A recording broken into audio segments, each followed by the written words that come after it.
Защо в момента няма музика? Защо няма едит? Защото когато седнахме да го гледаме аналитиките на предното видео, рано попаднахме на едно доста любопитно рилче. Това, което установихме, е, че всъщност съдържанието, което се качва и което в момента е на пиедестал, което се излага най-често, е главно от хора, които абсолютно нямат представа за това какво трябва да мине един обикновен човек, нали?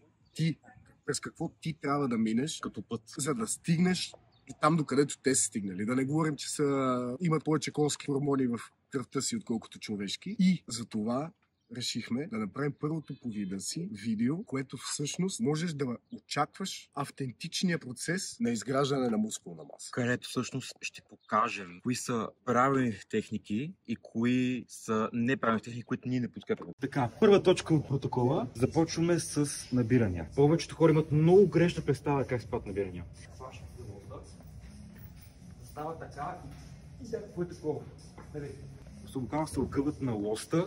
По този начин буквално се изкривяват гръбначния стълб. Правилният начин, който много малко хора естествено да правят, всъщност трябва да си обратно като ще правиш лоста и не си огъваш кърпа напред, а само правиш на лад pull-down. Да, идеята е да си назаде, не като кофички. Абсолютно, не като кофички. Трябва да си изцяло назад, през цялото време, през цялото време. Това е изключително важно, да стане въпрос и за калистеника, и за цяло фитнес. Аз ще си тук, извиваме гърба. И пускаме до-до.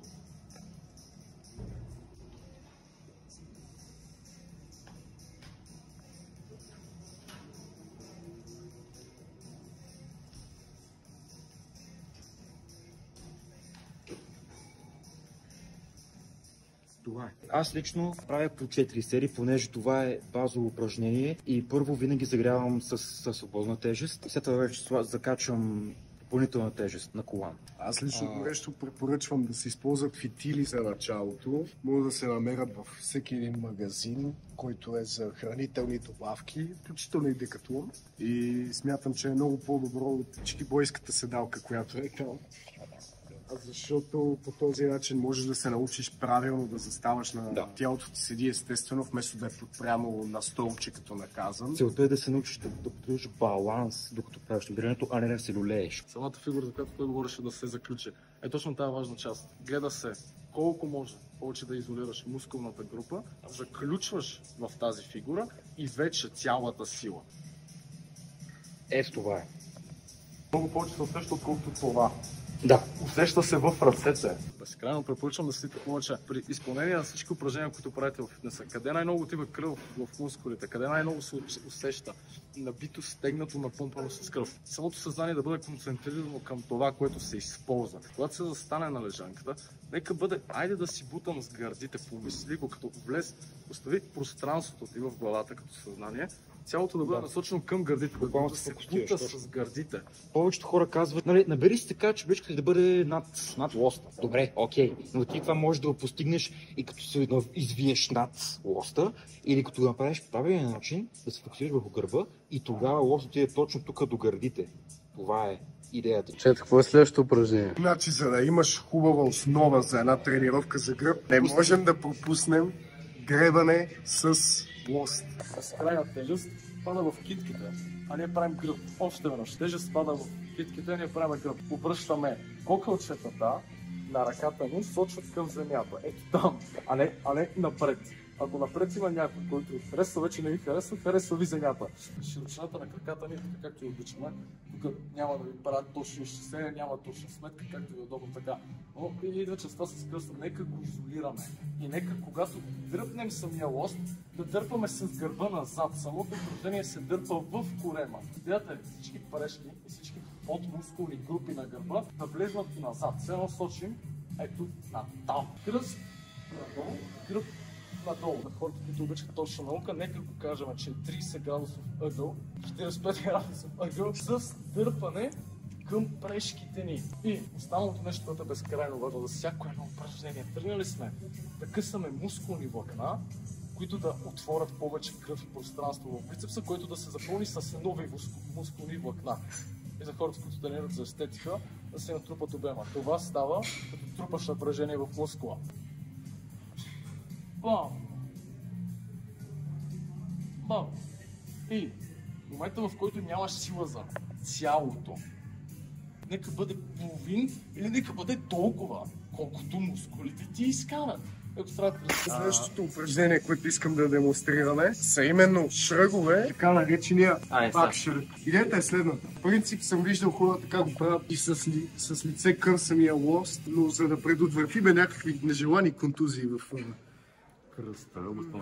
областта на кръста, аз лично предпочитам да го правя върнат с гръб към лоста, като се хваща нормално. И сега, самата идея на изпълнение е много проста, като движението ти идва буквално от жеста за не знам. В смисъл, като те питат как го правиш, просто като не знам, брат. Не знам, брат. И много важно, трябва малко да се наклониш назаде, за да може да пада в права линия, защото иначе така просто... Да. Отново се наведе, че много къси ти го отнасят. Да, или си за психиатрична болница, едно-две. За това просто се наведеш малко назаде. Изключително важно. Стягате корема, или така нареченото ядро, за да не паднете назаде, нали? Да не станете като буквата С. Сега от тук поемаме дълбоко въздух. Или мога да ми обясня останата половина, защото поемам въздух, но движението идва от не знам. И от не знам съвсем малко го напъвате за по-нагоре. Тоест от тук малко повече напъвате. Тоест,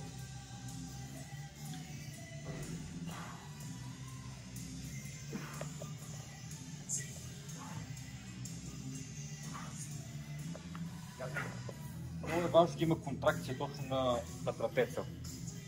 Понеже си пак това седим, да добавим.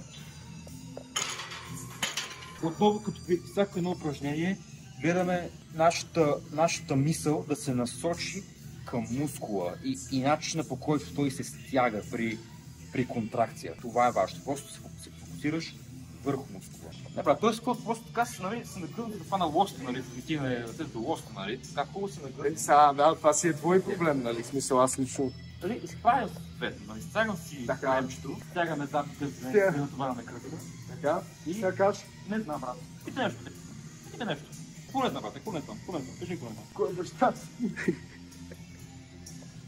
Значи, за следващото упражнение сме намислили да направим бицепс. В тази подбицепс има страшно много вариации, страшно много упражнения, нали. То всяко едно е подобно друго, просто някакво нещо вариация. Така, изключително много вариации има на това упражнение, нали, всеки ти казва нещо. Любимия ни лаф е, че като питаш за мнение в фитнес сферата, 3 души ще получиш 4 мнения. Така че, довери се на нас.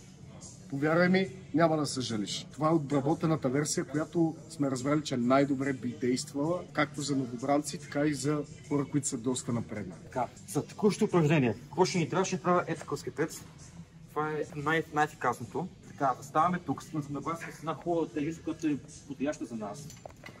Връщаме ги малко напред.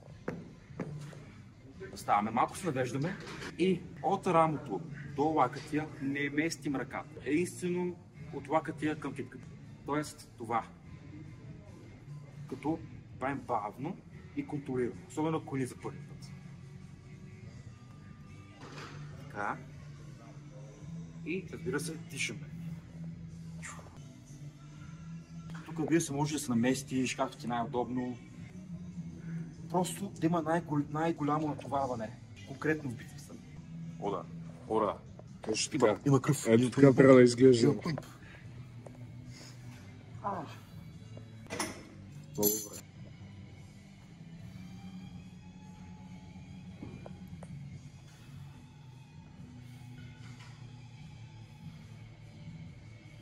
Тук е натоварване. Трябва да има напомпването тук.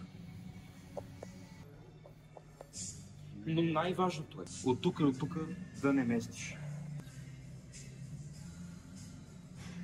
Като да, аз също включвам най-хубаво така малко по-напред лакътя, нали, за да идва по-към гърдите. Фак.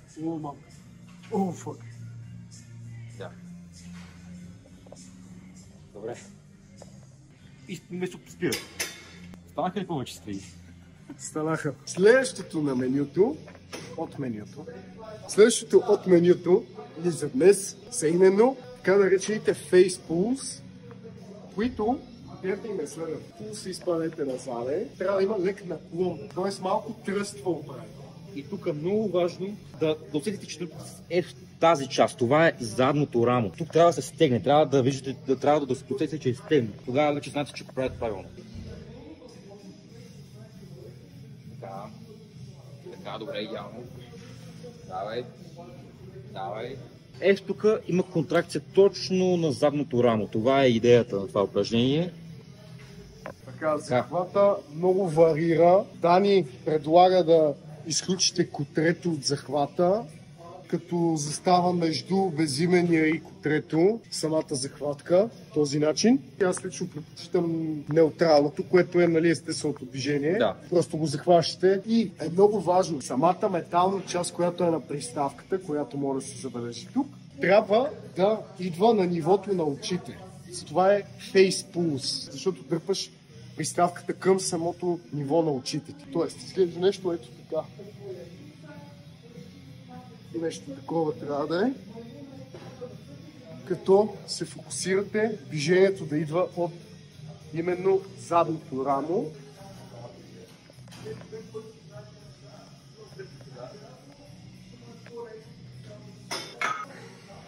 И какво, брат? Хубаво ли съм товари? Брат, по-хубаво твоите пръстоти с лоста. Брат, аз имам много по-упражнение от това. Защото, брат, тук първо трябва много да внимаваш с техниката да не фанеш бицепса, защото тук много вероятно да дъпаш с бицепс. Защото ако си начинаеш, особено тази техника е много сложна и докато я разбереш, то вече ще е минало страшно време, вече трябва да се ходиш от залата. Моят вариант, който е по-добър от фейспуловете, е всъщност стигаме на ето този лост. И тук вече няма начин да фанеш бицепс. Тук е изцяло задно рамо, а в момента даже правим гръб, така ще фане и малко от гръба, заедно с задното рамо, което е идеално.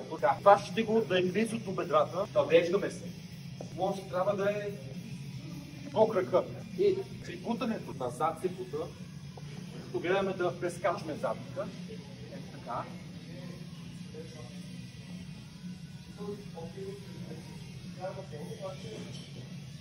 По този начин обтягаме задното рамо до край предел и го изолираме него. И не фащаме бицепс.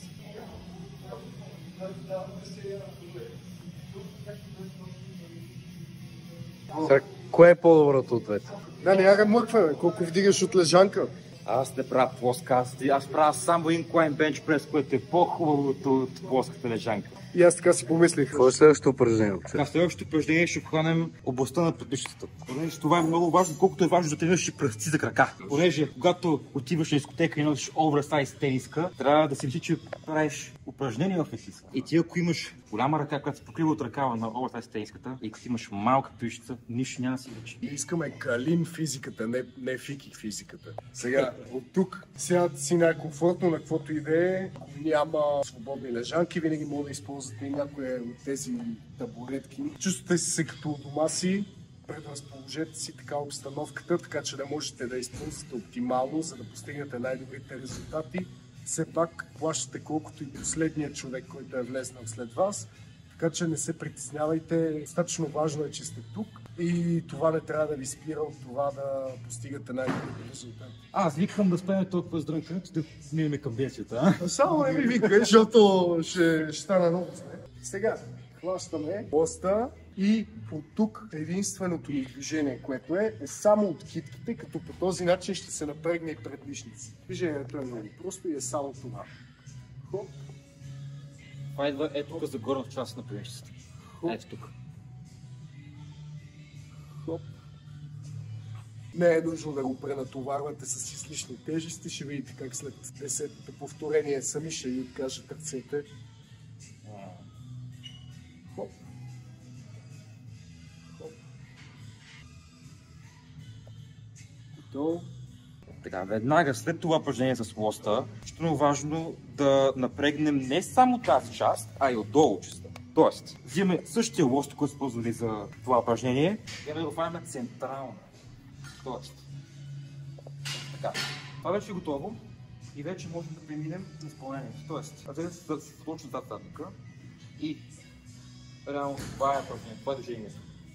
Товарваме задната част на предишния мускул. тук отново, както каза Ники, не да добавя много килограми, понеже наистина след следващото повторение ще не откажат ръцете. Да. И е хубаво даже 5 бързи, 5 бавни. 5 бързи и 5 бавни. С повече да държаме на върха. 5 бързи и 5 бавни. И това е. Карам далеч от всички заведения. 2 сутринта по Сливница, мисля за всички съвпадения. И как на някои най-големите постижения аз наричам най-долните си падения. За всичко хубаво.